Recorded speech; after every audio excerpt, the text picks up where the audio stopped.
Adrian Belew, Dance Vision, 11 p.m. Sunday evening, TV 67. Be there.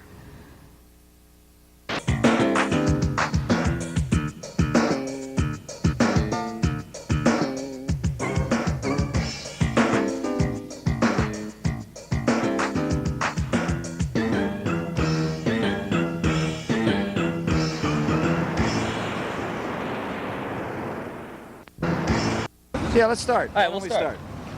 Hi, I'm Eric Olson for Dance Vision, and we're here with Adrian Belew, one of the most famous guitar players in the world. Where are you from, Adrian? I grew up in the Cincinnati area. I was born in Covington, Kentucky, then my family moved over to the Cincinnati side. Hey, how did a guy from the Cincinnati area get hooked up with such high-priced arty talent as Frank Zappa, et cetera, et cetera, et cetera? Frank Zappa is the guy who basically plugged me into the international music community by discovering me in a nightclub in Nashville, just playing in a cover band, and I guess he liked my singing and playing ability and said he would like to audition me. A few months later he did audition me at his home in California. It's the first time I'd ever flown past the Mississippi, in fact. I obviously passed the audition, and the rest of the things started coming one at a time. It gets to be a smaller world when you start making records. You start running into people who are in need of your services or have heard about you or saw you play, and one thing turned into another. From Frank Zappa, I started playing with David Bowie, who saw me on tour with Frank in Germany. Brian Eno saw me then. From Brian Eno, I played with Talking Heads, you know. From Talking Heads, Robert Fripp saw me. I started playing with King Crimson. From making my own solo albums, I met people like Laurie Anderson or Paul Simon, and all of those things sort of, one thing leads to another. Wow, it is a small world, I suppose, once you get going. How did you get the title Twang Bar King? How did you evolve that distinctive style? Well, you know, the Twang Bar King is a song that I wrote, and it was really not about me. It was a joke song about a guy who thinks he's the Twang Bar King. He's so great, he can burn it up, you know. And somehow I got stuck with the title myself, but it was really actually in the beginning a joke.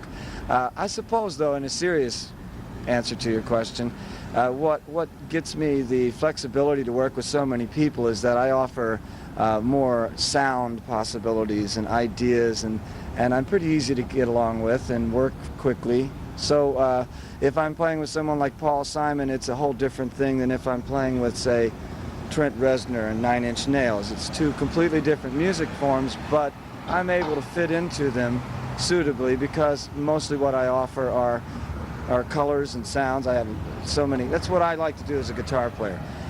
Some guys concentrate on playing fast or accurately or something. I concentrate on making interesting sounds. It's what intrigues me the most.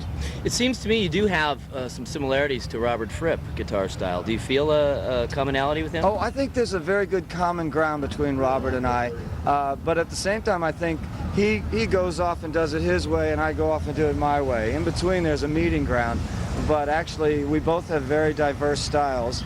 And I think working together as a unit, as a pair of guitarists, would be hard to beat. I've heard there's a new King Crimson project. Yeah, there is. We've already started. It's a 6-piece band. Same 4 people that we had in the 1981 band. Robert Fripp, Tony Levin, Bill Bruford, and myself. But we have a second stick player, Trey Gunn, and another drummer, Pat Mostolato. We've already begun recording with an eye towards releasing our first record together in March. Excellent. And there will be a tour around the world as well. You mentioned the Nine Inch Nails project. You are on the new album. Can you tell us some things that happened there? Where'd you record? Were you in the Sharon Tate? Yeah. They had rented the Sharon Tate mansion in L.A., which is a very odd place. It's got big, huge walls and barbed wires and, you know, cameras all around. They blacked it all out inside, so it turned it into a recording studio, and you couldn't really tell if it was day or night. So I worked for 2 very long days with Trent and Flood and his crew of people, and it was amazingly fun. I didn't have any idea what to expect. I didn't know the music. So they'd play me a track and say, what would you like to do? And I'd say, well, I've got 6 ideas. Let's try all of them. We've talked a lot about your side work. Let's talk about you now as a solo performer. You have a new album out. It's called Here. How is Here Not doing? to be confused with Here or Hurrah or any other contribution therein. It's called Here. That's one of the songs on it. What can I tell you about it? I made it in my house. I've recently put in a recording studio. I'm very thrilled about that. My engineer, Noah Evans, lived next door, so he would walk over every day and we'd just start recording. We'd have some coffee, go downstairs and make a record. It was kind of a Todd Rundgren type approach. Well, in a sense that I play everything, but I've been doing that for a few of my solo albums now.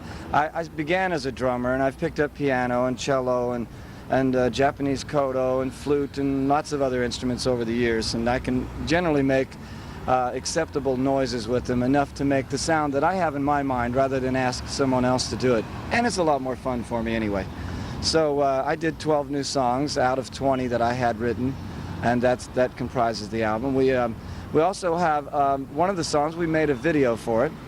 We being my wife, Martha, and I, we're newly married, and she is the inspiration for about half of the record. The song is called I See You. It was made at Peter Gabriel's studio in Bath, England, and we used some of his people, so the look of the video is really quite interesting, and I guess we're going to play it for you. Let's check out Adrian Belew, I See You, right now.